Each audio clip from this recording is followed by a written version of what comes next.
한자 이야기, 낱말 이야기 763번째 시간입니다. 이번 시간은 제왕절개라는 낱말 한번 살펴보겠습니다.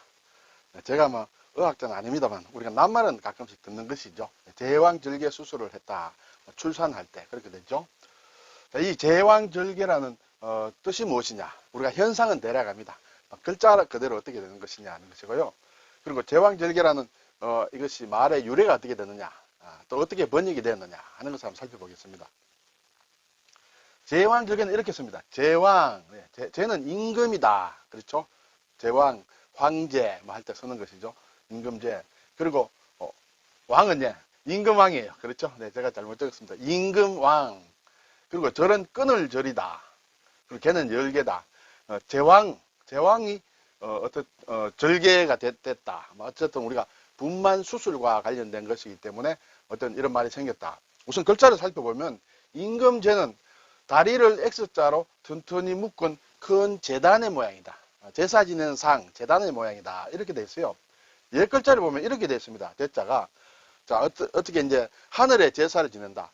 임금이 지내는 제사는 하늘에 지내는 제사가 되겠죠. 일반적으로 보통 사람이 지내는 것은 집에서 지내는 제사다. 이렇게 할 수 있는데 임금이 지내는 제자는 제단은 상당히 크고 튼튼해야 되겠죠. 그렇죠. 그리고 그래서 이런 모양이다. 크고 튼튼하기 위해서는 X자로 이렇게 해서 딱 어떻게 무너지지 않도록 잘 이렇게 튼튼하게 맨 것이다. 그런 모양이 이 글자가 되었다. 이렇게 얘기를 하고 있습니다.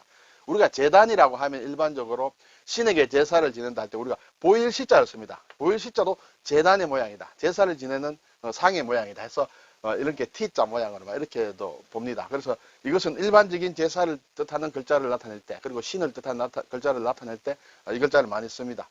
그런데 제는 왜 이것이 제냐 하면 임금에게 하늘에 제사 지내는 사람은 임금만 자격이 있다. 이렇게 되겠죠. 그래서 이것이 임금제다.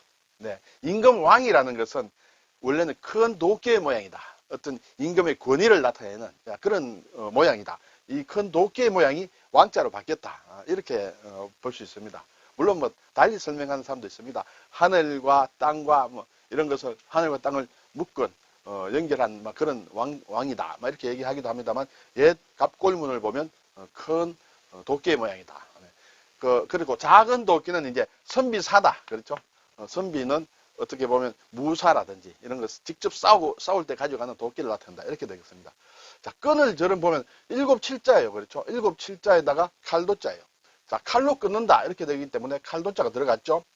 그리고 원래 7칠이라는 것 자체도 사실은 이 어떤 가로의 선을 이렇게 세로로 이렇게 끊는다는 그런 뜻이에요. 이것이 끝이 이제 좀 꼬부라졌을 뿐인데 이것도 끊는다는 뜻이 있고 칼도 끊는다는 뜻이 있죠. 그래서 끈을 절이다. 이렇게 되겠습니다. 열개는 이제 문이에요. 문자.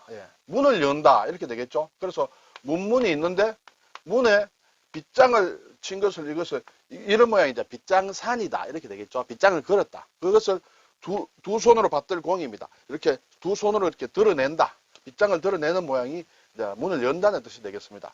자, 그래서 제왕절개라는 이제 말이 있는데, 제가 사전을 보니 의학 용어다. 그렇죠? 모체의 배를 가르고 태아를 꺼내는 수술이다. 그렇죠?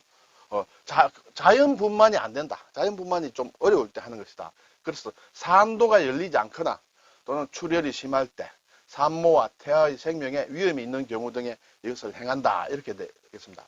영어로는 시제리언 섹션이라고 하는 모양입니다. 그래서 이것이 제왕절개다. 그러면 왜 제왕절개라고 하느냐라는 이제 그런 것이 문제가 되겠죠. 유래를 제가 좀 찾아봤는데 상당히 설이 많습니다. 설이 많은데 그걸 제가 좀 정리를 했는데 제가 생각하기에는 첫 번째 것이 가장 신빙성이 있다. 그래서 여러분께서 참고로 알아주시기 바라고 또 여러 가지 설이 있다. 이렇게 되겠습니다.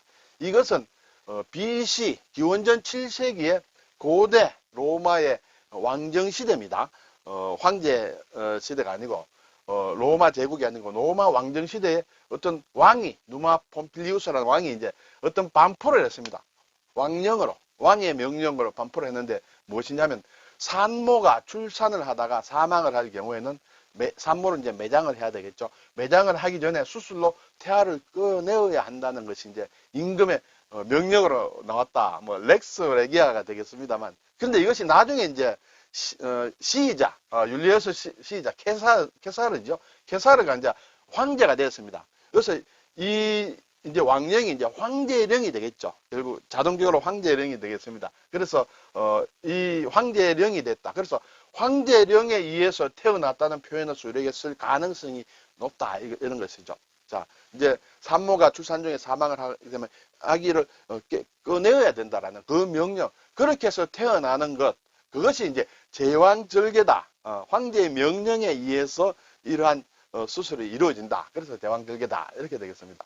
또 우리가 일반적으로, 저도 어릴 때 예전에 그렇게 들었습니다만, 로마의 황제 카이사르, 그렇죠? 시자라고도 하고, 성경에는 보면 가이사 황제라고도 하는데, 카이사르가 제왕절개를 통해 나왔다는 그런 이제 설이 유포가 됐는데, 이것은 아니다. 확실히 아니다라는 그런 것이 일반적인 평이다. 그렇지만 이렇게 우리가 또 많이 아는 경우도 있다. 그리고 세 번째 또 기타 여러 가지 있는데 그것은 제가 정리하기도 상당히 복잡하고 별 의미가 없어서 제가 생략을 했습니다. 그래서 이러한 유래를 가지고 있다. 이렇게 되겠죠. 자, 그러면 이제 제왕절개란 말이 서양에서 일어난 사건인데 어떤 현상인데 동양에서 이제 대왕절개로 번역을 했다. 우리도 그렇게 쓴다 이거죠. 이것은 제가 일본의 번역을 기준으로 했는데 아마 이것을 우리가 그대로 가지고 와서 쓰지 않느냐 이런 생각이 듭니다. 16세기 1500년대 후반인 것으로 아는데 프랑스의 어떤 의사가 이제 이런 명칭을 썼다는 것이에요. 그래서 프랑스 말로 이런 제왕절개라는 말이 있다. 이것이 라틴어로 이렇게 또 번역이 되고 이것이 다시 독일어로 번역이 됐다. 카이저, 우리가 카이저도 독일의 황제를 얘기하죠. 카이저 슈니트. 제가 독일말은 잘 모릅니다만 어쨌든 이것이 황제 절개한다. 그런 뜻이죠. 그래서 이것을 일본 사람들이 제왕절개다. 이렇게 번역을 했다. 그래서 우리도 그렇게 쓰고 있다. 이렇게 얘기를 할 수가 있겠습니다. 자, 우리가 제자가 나왔는데 일반적으로 황제라고 하면 이렇게 임금 황자입니다. 또 임금제죠. 그렇죠. 제국의 군주를 황제라고 합니다. 네, 황제죠. 로마에도 황제가 있고, 그리고, 동양에도, 진시황은 시황제, 그래서 진시황, 이렇게 되는데, 이것과 조금 헷갈리기 쉬운 경우에, 누를 황자를 쓰는 황제가 있어요. 네, 누를 황자를 쓰는 것은 중국의 전설상의 제왕이다. 우리가 보면, 삼황이다, 일반적으로. 복희씨, 신농씨와 황제를 합쳐서 삼황이라고 한다. 그렇게 되겠죠.